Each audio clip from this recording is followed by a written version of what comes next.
Menteri Keuangan Sri Mulyani Indrawati di kantor Presiden Jakarta Rabu 29 November 2023 menjelaskan hasil pertemuannya dengan Menhan Prabowo Subianto, Kapolri Jenderal Listio Sigit Prabowo, Panglima TNI Jenderal Agus Subianto pada Selasa sore di Istana Kepresidenan Bogor. Pertemuan dengan Presiden Joko Widodo itu membahas soal anggaran untuk sistem pertahanan. Penambahan dana untuk belanja alat utama sistem persenjataan atau alutsista itu berasal dari pinjaman luar negeri dengan besaran hingga mencapai lebih dari 4 miliar dolar Amerika Serikat atau sekitar 61,7 triliun rupiah.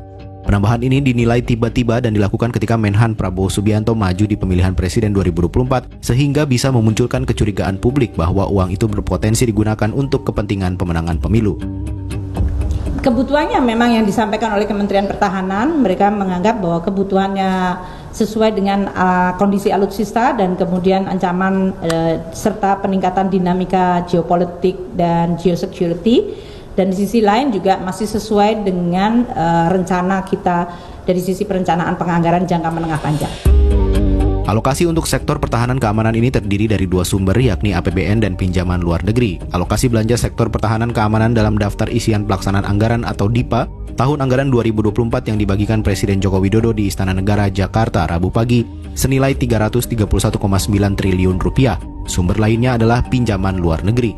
Meskipun periode rencana strategis 2020 hingga 2024 mendapat kenaikan alokasi pinjaman luar negeri, alokasi sampai akhir 2034 sesungguhnya tidak berubah. Secara keseluruhan, alokasi belanja alutsista dari pinjaman luar negeri di periode 2020-2034 akan tetap seperti yang pernah diputuskan Presiden Jokowi, yakni 55 miliar dolar Amerika Serikat.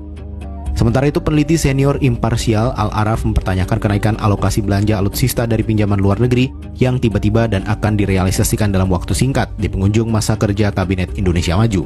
Araf menyebut bila pemerintah serius untuk menaikkan alokasi belanja alutsista di 2024, diperlukan sosok baru sebagai Menhan yang mampu fokus bekerja. Terlebih, transparansi dan akuntabilitas dalam pengadaan alutsista di Indonesia sangat buruk. Rencana membeli pesawat tempur pun akhirnya diisi dengan pengadaan pesawat tempur bekas, yakni Mirage 2005 bekas pakai Qatar.